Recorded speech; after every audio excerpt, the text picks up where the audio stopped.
Demi sepotong daging babi, wanita ini harus berhubungan seks dengan pembunuh babi di desa.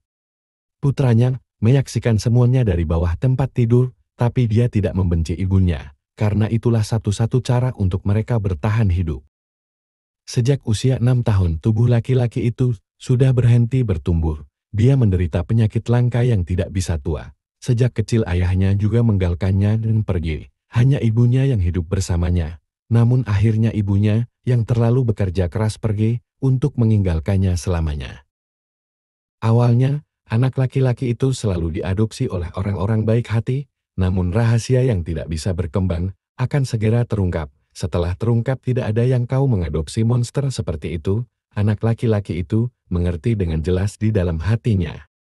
Jika ingin bertahan dalam perbedaan ini, dia harus menghadapinya dengan sendiri. Setiap kali dia datang ke keluarga baru, dia akan menjual adik laki-laki dan perempuannya kepada pedagang manusia dengan imbalan pendapatan. Hari-hari pun berlalu, anak itu pun menjadi semakin mahir. Rencana itu pun semakin sempurna. Singkat cerita, saat ini usianya sudah lebih dari 40 tahun, tapi dia tidak pernah terespon sekalipun. Hingga kali ini pasangan baru memperhatikan Gi, dan dia juga mengenali pria yang mengadopsinya. Dia adalah adik tirinya beberapa tahun lalu. 30 tahun yang lalu, ayah pergi bekerja dan tidak mendapat kabar. Ibunya pergi untuk mencari ayahnya. Tapi dia menemukan bahwa dia telah bersatu kembali dengan wanita lain dan memiliki keluarga di luar. Ayahnya mengusir mereka dan ibu keluar dari rumah. Hal ini membuat hidupnya sangat sulit. Dia kemudian diam-diam mencari adik laki-lakinya karena dia tidak setuju. Namun adik laki-lakinya menganggap penipu, bahkan menggunakan pasir untuk membungkamnya, agar tidak berbicara omong kosong. Hanya dia yang tidak bisa memahami ketidakadilan di hatinya. 30 tahun kemudian, adik laki-laki saya sudah dewasa, dan sekarang dia muncul di depan matanya dengan sangat nyata.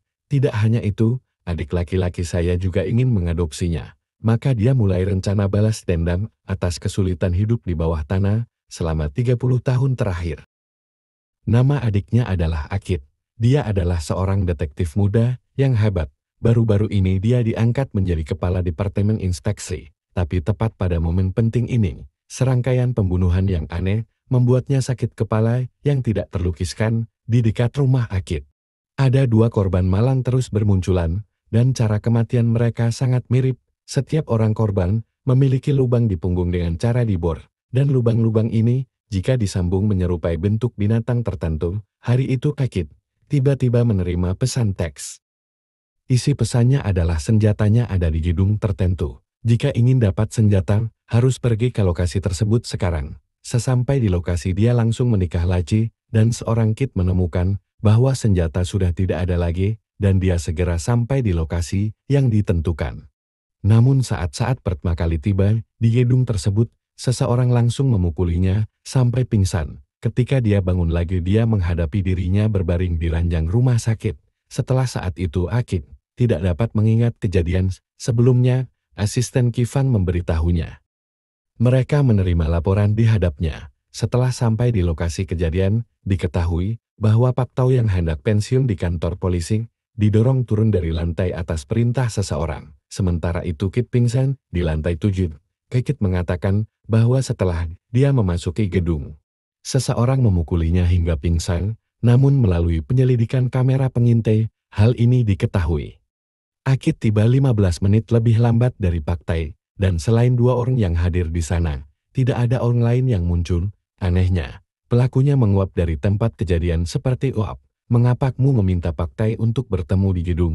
Tapi Akid tidak bisa mengingat semua cerita tersebut. Polisi juga menemukan sesuatu yang mencurigakan salam foto tersebut, mengenai apakah penyelidikan akan dilanjutkan atau tidak. Mungkin kami harus menyerahkan kepada kalian untuk melihat dan membayangkan sendiri. Ceritanya pun berakhir di sini. Ini jelas merupakan film detektif paling menakutkan. Alur cerita aslinya berdurasi 120 menit, dipersingkat menurut aslinya sekitar 90 menit. Semoga semua orang menyukai film ini. Sampai jumpa di film selanjutnya.